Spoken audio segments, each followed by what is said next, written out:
ಇನ್ನೊಬ್ಬ ಅಣ್ಣ ಆಕ್ಸಿಡೆಂಟ್ ಆಗ್ತಿರೋದ.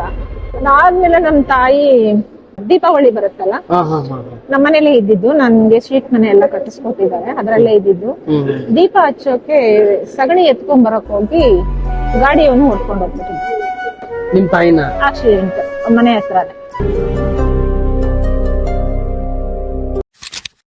ಆ ಕಡೆಯಿಂದ ಬರುವಾಗ ಚಪ್ಪಲಿನ ಹಾಕೊಂಡ್ ಬರ್ತಿದ್ವಿ, ಈ ಕಡೆಯಿಂದ ಕೈಲಿ ಹಿಡ್ಕೊಂಡು ಹೋಗ್ತಿದ್ವಿ.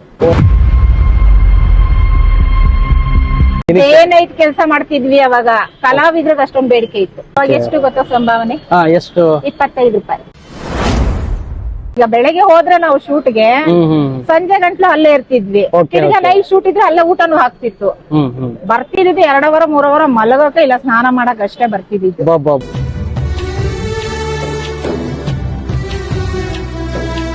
ಸಿನಿಮಾದಲ್ಲಿ ಮಾಡೋರು ಯಾರು ಕೆಟ್ಟವ್ರಲ್ಲ, ಹಾಗೆ ಯಾರು ಒಳ್ಳೆಯವರು ಅಲ್ಲ.